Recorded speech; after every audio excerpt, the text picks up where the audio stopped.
कल तक विपक्ष के नेता राहुल गांधी पश्चिम बंगाल, तमिलनाडु और असम में हारने के बाद खामोश होकर डिप्रेशन में चले गए थे। विपक्ष के जितने बड़े बड़े नेता हैं, ये सारे नेता बिल्कुल खामोश बैठे थे, क्योंकि इतनी बड़ी बड़ी हार उनकी हो गई। और उनकी हार से भी ज्यादा उन्हें दुख इस बात का था कि पश्चिम बंगाल में और असम में बीजेपी कैसे जीत गई। लेकिन प्रधानमंत्री मोदी की आज की इस अपील के बाद ये सभी नेता फिर से सक्रिय हो गए हैं। कांग्रेस के नेता राहुल गांधी ने कहा है कि मोदी सरकार अपनी जिम्मेदारी आम लोगों पर डालकर उनसे ये त्याग नहीं मांग सकती। राहुल गांधी को ये कब समझ में आएगा कि जो राजनीति वो कर रहे हैं, इससे उन्हें कुछ भी हासिल होने वाला नहीं है। 5 राज्यों के चुनावी नतीजों में पश्चिम बंगाल में कांग्रेस को सिर्फ 2 सीटें मिली हैं, 2। तमिलनाडु में सिर्फ 5, पुडुचेरी में सिर्फ 1 और असम में भी सिर्फ 19 सीटें मिली हैं। पश्चिम बंगाल में कांग्रेस की बुरी हालत इसलिए हुई क्योंकि लेफ्ट पार्टीज ने भी साथ मिलकर चुनाव लड़ने से उनके मना कर दिया था। केरलम में चुनाव में जीतने के बाद भी राहुल गांधी अब तक ये तय नहीं कर पा रहे हैं कि कांग्रेस का मुख्यमंत्री कौन बनेगा। कितने दिन हो चुके हैं आप देखिए। पश्चिम बंगाल में बीजेपी ने तुरंत फैसला कर लिया कि मुख्यमंत्री कौन बनेगा। असम में मुख्यमंत्री कौन बनेगा तुरंत फैसला हो गया। यहां तक कि तमिलनाडु में जहां इतना पेच फंसा हुआ था, वहां भी फैसला हो गया कि कौन मुख्यमंत्री बनेगा। एक ही राज्य बचा हुआ है, केरलम, जहां पर कांग्रेस अब तक यह फैसला नहीं कर पा रही कि किसे बनाएंगे, और वो प्रधानमंत्री मोदी को बता रहे हैं कि उन्हें क्या करना चाहिए।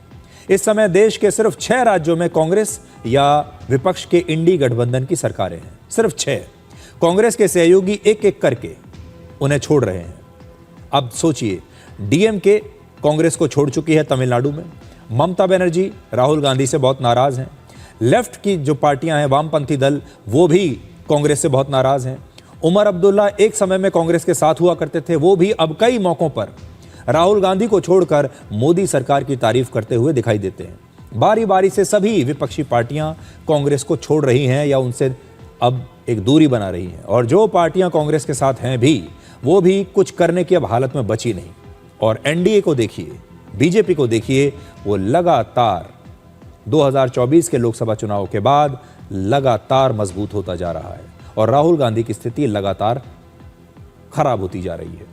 अब राहुल गांधी पश्चिम बंगाल और असम में चुनावी हार को लेकर हो सकता है कि विदेशों में जाकर विदेशों से मदद मांगेंगे, और इसके लिए हमें अब उनके अगले विदेशी दौरे का इंतजार करना चाहिए। अब देखिएगा, राहुल गांधी बहुत जल्द अब विदेश जाएंगे और विदेश जाकर फिर से ये कहेंगे कि देखिए, भारत में लोकतंत्र खतरे में आ गया है। असम में जो नतीजे आए हैं वो गलत हैं, पश्चिम बंगाल में जो नतीजे आए हैं वो भी गलत हैं, और वो कहेंगे कि सिर्फ केरलम में सही चुनाव हुए हैं, बाकी हर जगह बीजेपी ने वोट चोरी कर ली, केरलम में नहीं कर पाई बस। लेकिन आज हम राहुल गांधी को उन्हीं की पार्टी के कुछ पुराने प्रधानमंत्रियों के बयान याद दिलाना चाहते हैं कि जब जब भारत संकट में आया है, तब कांग्रेस के प्रधानमंत्रियों ने क्या किया। वर्ष 2012 याद कीजिए, यूपीए सरकार के प्रधानमंत्री डॉक्टर मनमोहन सिंह ने तेल के दाम बढ़ाने के बाद कहा था कि पैसे पेड़ों पर नहीं लगते। पैसा पेड़ों पर तो लगता नहीं है। अगर हमने कोई कार्रवाई नहीं की होती तो वित्तीय घाटा कहीं ज़्यादा बढ़ जाता, यानी कि सरकारी आमदनी के मुकाबले खर्च बर्दाश्त की हद से ज़्यादा बढ़ जाता। अगर इसको रोका नहीं जाता तो रोज़मर्रा के इस्तेमाल की चीज़ों की कीमतें और तेज़ी से बढ़ने लगती, निवेशकों का विश्वास भारत में कम हो जाता। तो 2012 में डॉक्टर मनमोहन सिंह कह रहे हैं कि देखिए, पैसा पेड़ों पर तो लगता नहीं है, तो सरकार को भी कुछ ना कुछ तो करना ही पड़ेगा।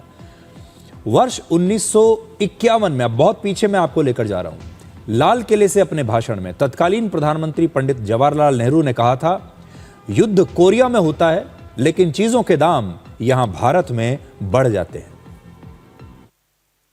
अगर वहां कोरिया में लड़ाई हो तो उसका असर यहां पड़ जाता है चीजों के भाव पर, हमारे काबू के बाहर बात है। अगर अमेरिका में कोई बात हो, उसका असर यहाँ की चीजों के दाम पे पड़ जाए। लेकिन उसी के साथ ये भी बात है, और ये हमारे काबू की बात है, कि हमारे मुल्क ही में बाज लोग ऐसे कि जो अपने खुद गर्जी के लिए, अपनी लालच में ऐसी बातें उन्होंने की कि खुद फायदा हो चाहे कौम को नुकसान हो। ये गलत बात है, जाहिर है। और हर हुकूमत को इसको रोकना चाहिए और दबाना चाहिए और काबू में लाना चाहिए। तो 1951 में भी पंडित जवाहरलाल नेहरू ये कह रहे हैं कि विदेशों में जब हालात बिगड़ते हैं, युद्ध होता है, तो उसका सीधा असर भारत पर पड़ता है और महंगाई भारत में बढ़ जाती है। वर्ष 1980 में तेल के दाम बढ़ाते हुए तत्कालीन प्रधानमंत्री इंदिरा गांधी ने भी कहा था कि ईरान और इराक युद्ध की वजह से तेल के दाम बढ़ गए हैं। इसी तरह वर्ष 1965 में तत्कालीन प्रधानमंत्री लाल बहादुर शास्त्री ने भी देश के लोगों से हफ्ते में एक दिन एक वक्त का खाना छोड़ने की अपील की थी। प्रधानमंत्री मोदी का सम्मान भारत के लोगों के बीच इतना ज्यादा है कि जब जब वो मुसीबत के समय में लोगों से कुछ भी अपील करते हैं तो देश के लोग बिना सोचे उनका साथ देते हैं।